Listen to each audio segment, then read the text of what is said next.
This is a sight not often seen, a packed house for a small college student orchestra practice. Please help me welcome master teacher, master musician, Leon Fleisher.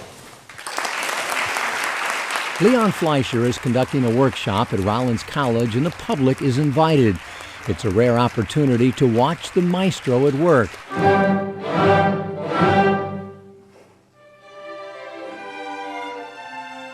It's kind of like being in the huddle with Vince Lombardi. The little notes, those eighth notes, there's too much bow.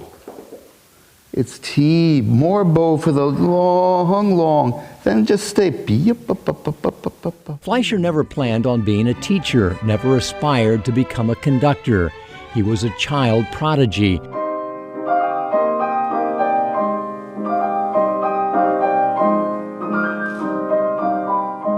A keyboard wizard who made his solo debut with the New York Philharmonic at age 6 and played Carnegie Hall at 16.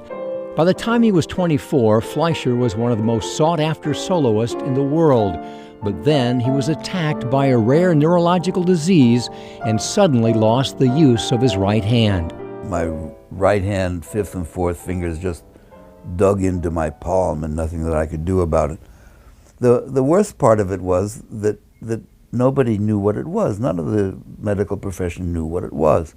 So I started on a kind of odyssey of some 30 to 35 years of, trying to find out what this was.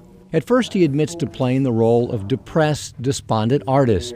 And all the self-doubt that you can imagine, of course, enters into it. That's probably, is it just in my head? Am I crazy? Am I sick? That's all part of it. And for a couple of years I was in that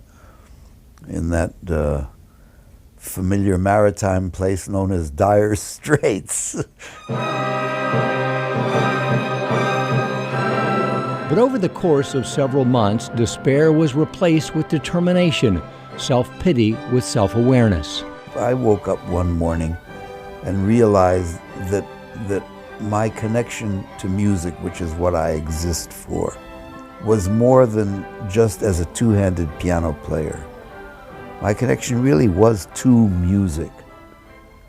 And there were any number of ways that I could continue that connection and intensify that connection. And I made up my mind to do it. So Fleischer became a one-handed concert pianist.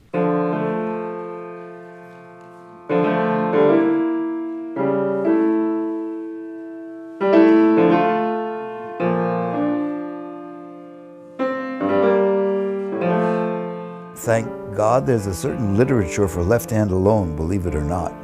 There's some 25, 30 concertos written for left hand alone with orchestra. So I made a career as a half a piano player. I made a career out of 5 fingers.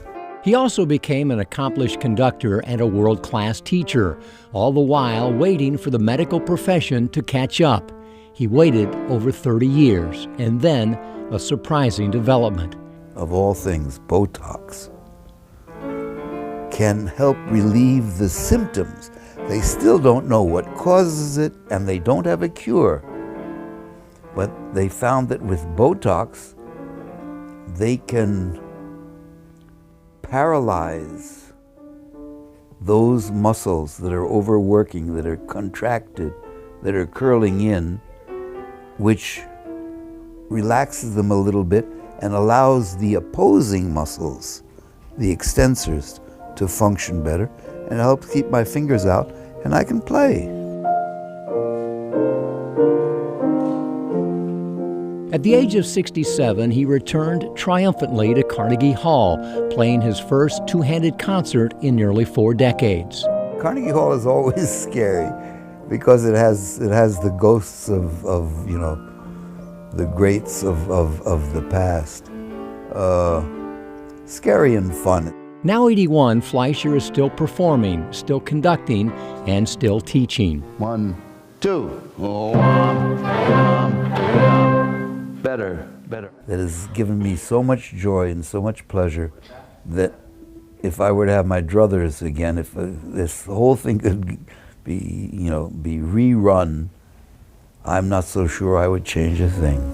Leon Fleisher can share complex music theory with the greatest minds alive, but what he really enjoys is sharing simple observations of life with young people. They got caught up in this maelstrom of activity that's just by being activity is thought to be important. Most of it's totally unimportant. Our way of life is geared to not giving us time to think about things. You get into an elevator and man, you're bombarded with music. You know, you're never allowed to be quiet and silent and to think and to feel. That's all very important stuff. Even such simple things as flowers. You know, they can fill your soul with the joy of beauty. Leon says life is both good and bad, always challenging. The key is perspective.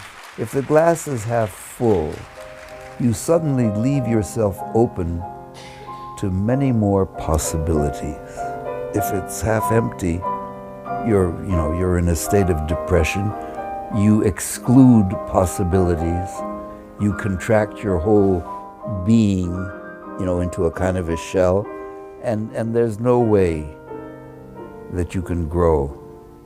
The world is full of possibilities. So when it's at its worst, you've got to do the tough thing and open up to these possibilities.